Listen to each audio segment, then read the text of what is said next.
नमस्कार दोस्तों, स्वागत है आपका प्रयागराज स्टेनो चैनल पर। रामधारी गुप्ता खंड 1 से प्रतिलेखन संख्या 23 80 शब्द प्रति मिनट की गति से बोला जाएगा। चैनल पे आप नए हैं तो चैनल को जरूर सब्सक्राइब कर लीजिए। डिक्टेशन शुरू होगी 5 सेकंड में। Ready, start. महोदय, जो यह बजट प्रस्तुत हुआ है वह देश का एक ऐसा नया चित्र उपस्थित करता है जो चित्र उम्मीद का है, आशा का है, सफलता का है। इसमें नए कर ज़्यादा नहीं लगाए गए हैं और जो थोड़े से कर लगाए भी गए हैं वे इस ढंग से लगाए गए हैं कि सभी लोगों पर उसका बोझ पड़ता है। इससे भी उनको निराशा हुई है।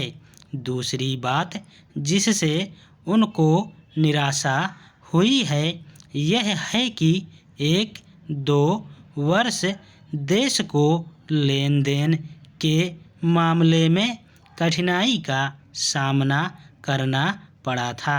योजना को कठिनाई में पड़ना पड़ा था, वह कठिनाई दूर हो गई है और मैं सदन की तरफ से उन देशों को धन्यवाद देना चाहता हूँ, उन देशों के प्रति आभार प्रदर्शित करना चाहता हूँ जिन्होंने हमारी इस कठिनाई को दूर करने में आगे बढ़कर हाथ बटाया है।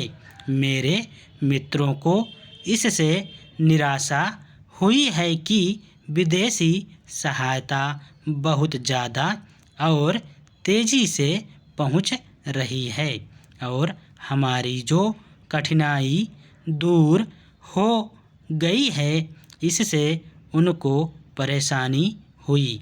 कम्युनिस्ट इसलिए भी परेशान हैं कि पिछले 1-2 वर्षों में देश की पैदावार बहुमुखी ढंग से बढ़ी है, औद्योगिक पैदावार बढ़ी है।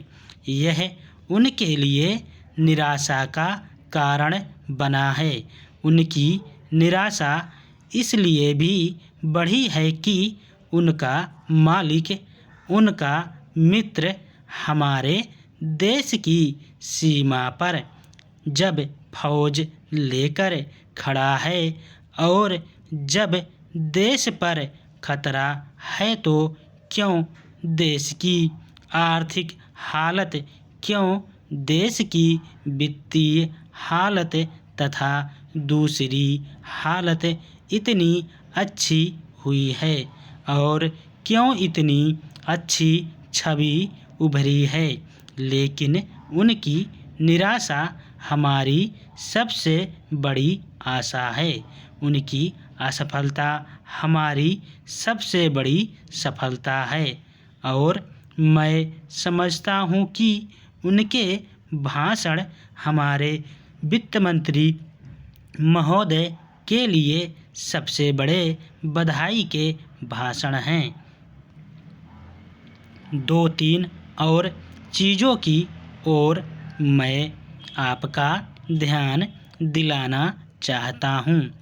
उनकी ओर दूसरे माननीय सदस्यों ने भी आपका ध्यान दिलाया है।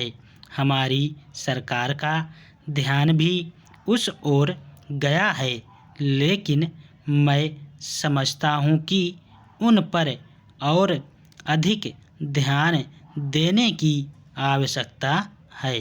पहली बात तो यह है कि जब चीज़ों की पैदावार बढ़ रही है, जब देश उन्नति की तरफ जा रहा है, तब भी देश में कीमतें बढ़ रही हैं। स्टॉप।